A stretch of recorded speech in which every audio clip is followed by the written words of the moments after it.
28 dias, quantas horas? 20 horas 34 minutos para o primeiro turno das eleições. Então, primeiro turno, dia 2 de outubro, fique atento. E com o início das sabatinas, dos debates, da campanha eleitoral como um todo, é hora de muitos eleitores já começarem a decidir, claro, em quem vão votar.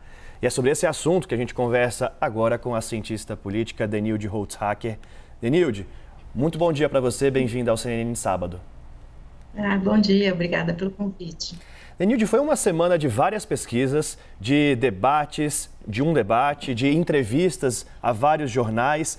Essas pesquisas demonstraram um fôlego ali para a terceira via. Qual o potencial que essa terceira via ainda tem nesse primeiro turno? É mais possível hoje que a gente tenha um segundo turno do que uma decisão já em primeiro, no quesito presidencial? Olha, o que as pesquisas estão demonstrando, né, essa semana é que é possível que a gente tenha uma decisão que leve para o segundo turno, né, aumenta a probabilidade, o crescimento de alguns desses candidatos da terceira via, né, que estavam aí com um baixo grau de conhecimento, acho que as pesquisas, mas também o início do horário eleitoral gratuito, como as sabatinas, o debate, as entrevistas, começa a expor esses candidatos para o eleitor e aí os eleitores indecisos e aqueles que também estavam optando por um candidato ou outro, mas pensam em mudar, já começam a fazer esse movimento. Então, isso dá para eles um fôlego, ainda não claro se suficiente para conseguir avançar mais e colocar, por exemplo, o segundo lugar em xeque. Acho que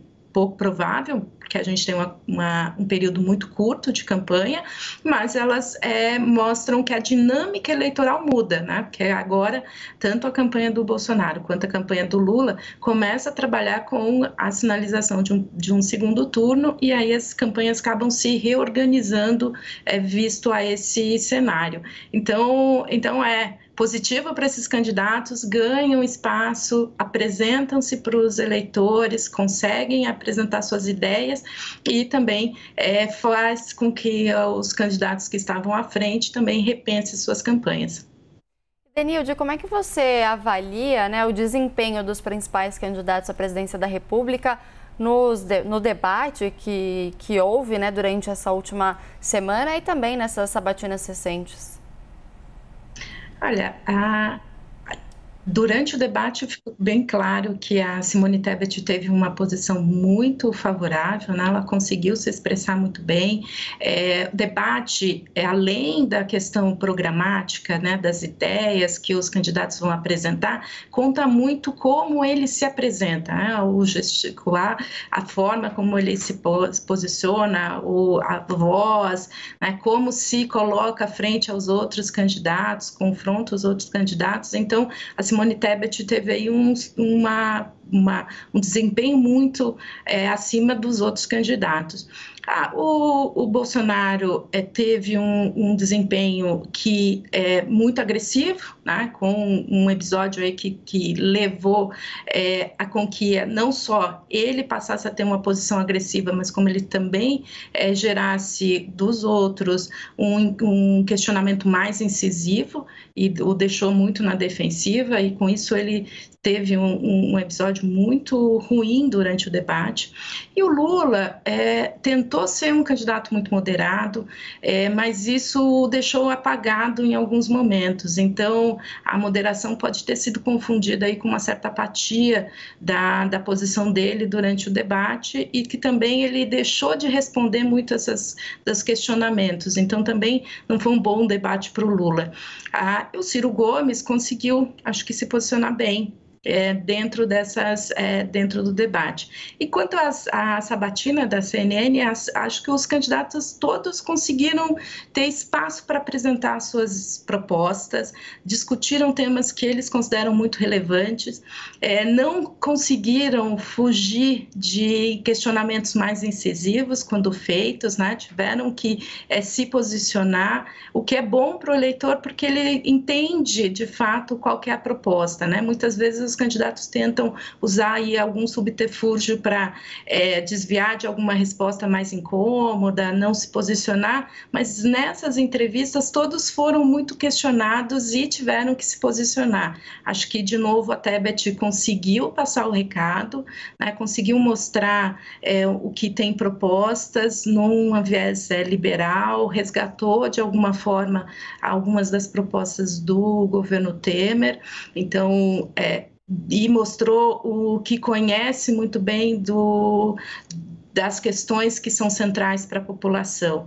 E o Ciro Gomes também conseguiu ter aí um desempenho positivo, porque ele tende a ter muitos arrombos durante as entrevistas e conseguiu se controlar e trazer as informações que ele colocaria aí como centrais para a campanha dele. Então, acho que foram bem positivas as 4 entrevistas realizadas dessa semana. Tainá Farfan.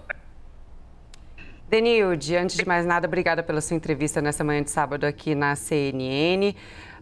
Denilde, corrupção já não é o principal tema de preocupação da população como foi em 2018. Outros temas têm ganhado protagonismo, como, por exemplo, o desemprego e os impactos, né, da pandemia. E eu queria uma análise sua sobre como esses temas que agora têm um destaque maior de preocupação e de interesse da população impactam tanto na escolha da população do candidato e também na estratégia de campanha desses candidatos ao Palácio do Planalto.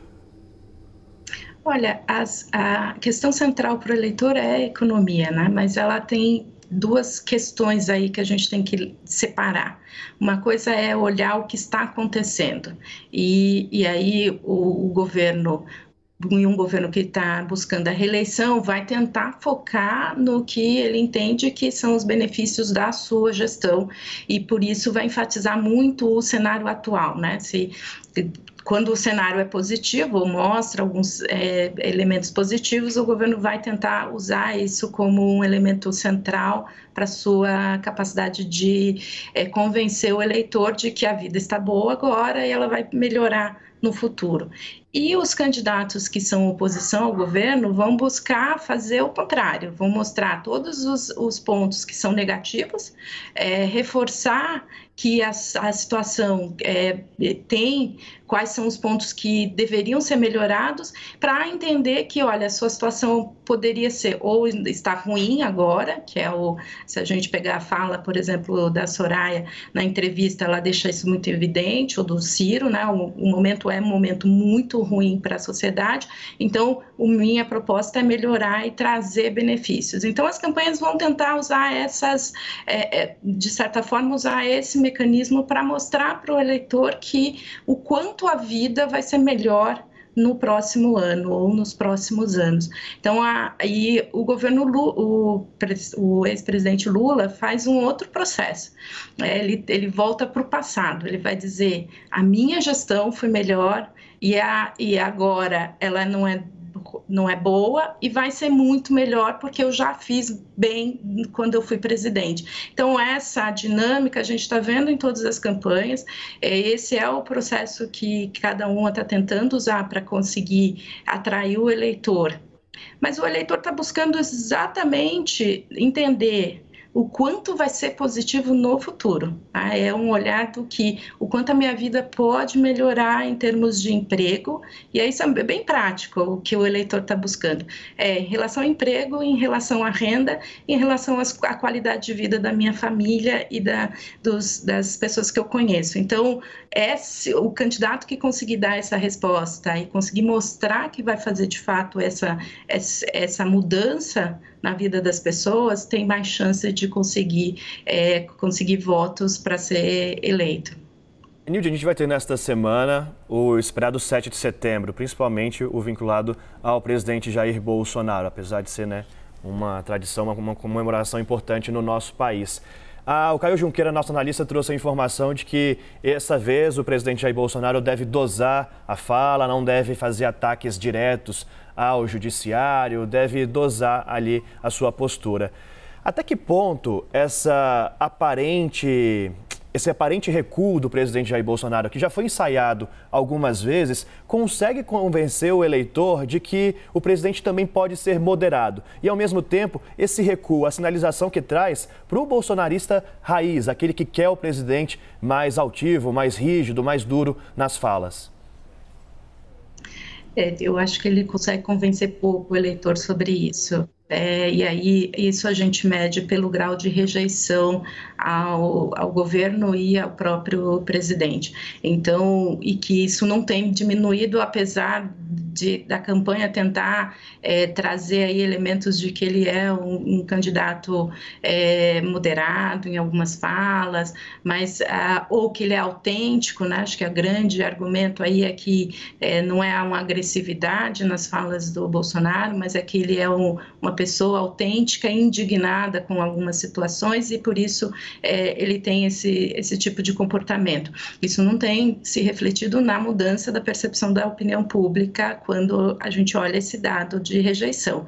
E a desconfiança de que ele vá, de fato, fazer esse processo de ser mais moderado no dia 7 de setembro. Então, essa é uma dúvida que acho que permeia aí, inclusive, os próprios aliados dele, de quanto, se ele vendo uma multidão de pessoas sentindo-se confortável, se de fato ele vai ter uma atitude de moderação.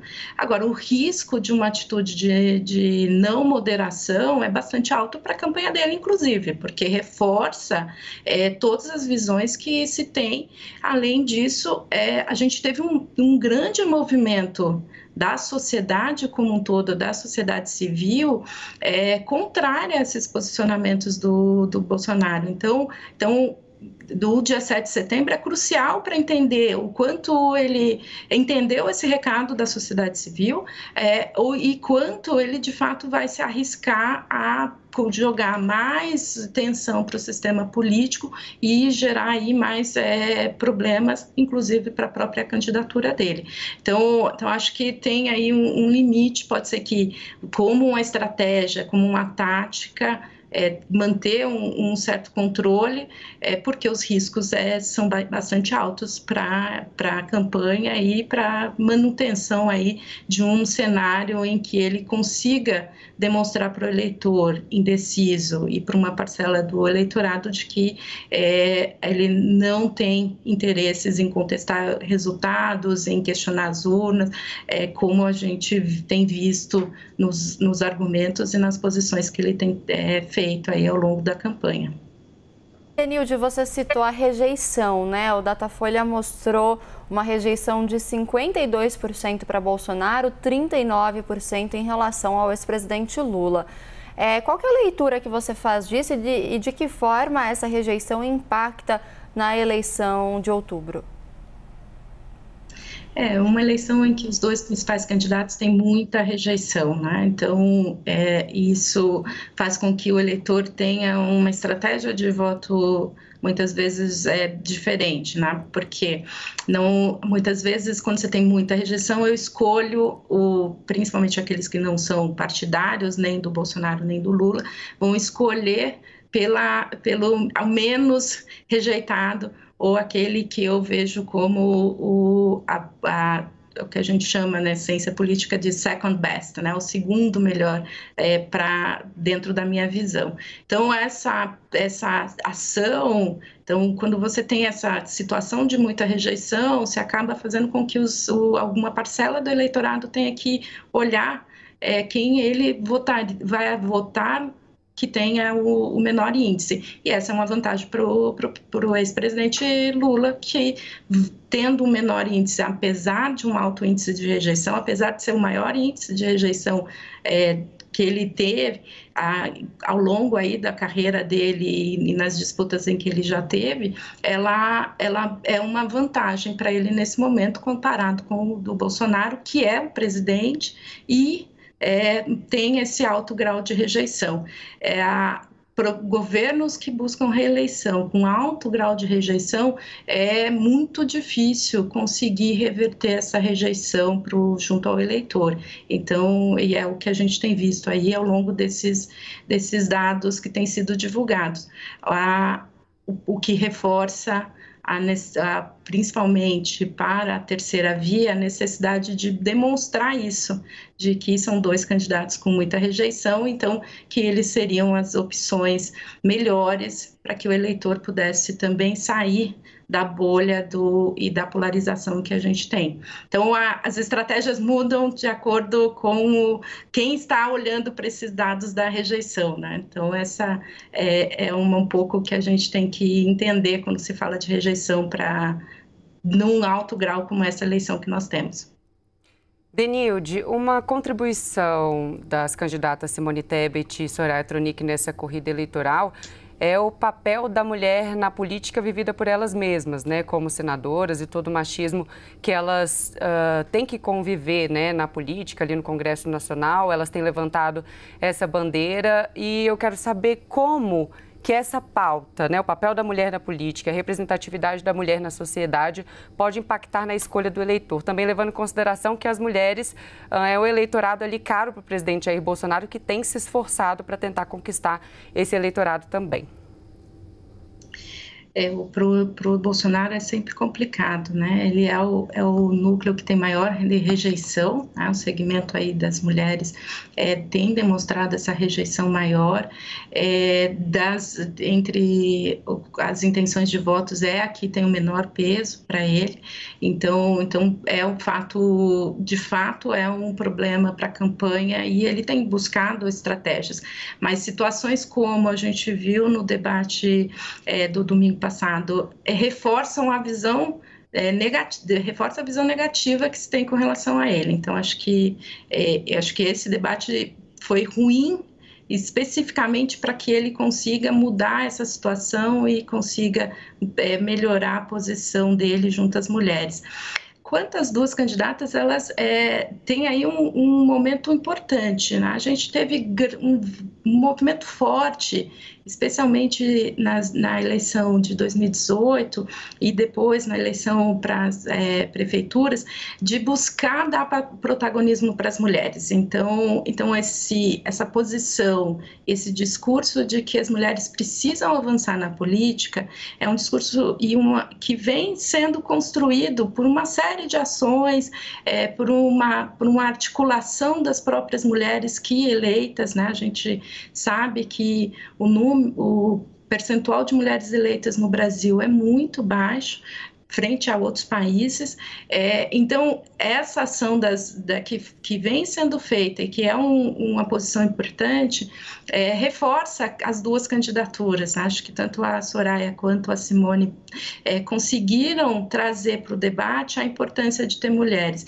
e elas têm colocado também um outro elemento, que não acho que é só para atingir o eleitorado feminino, mas é para reforçar essa posição de que mulheres são protagonistas na defesa aí de algumas pautas, e elas podem ser um elemento importante para que a gente construa um processo diferente em termos de participação política, né? Todos os estudos mostram que as mulheres têm um olhar para a política pública diferente dos homens, né? Olham para questões que são mais voltadas para as políticas sociais, mas também para o uso adequado dos recursos. Então, acho que as duas, elas têm tentado trazer essa percepção para as suas campanhas, têm usado esse discurso de que elas podem ter um papel melhor, por terem esse olhar diferenciado. Então também acho que é uma evolução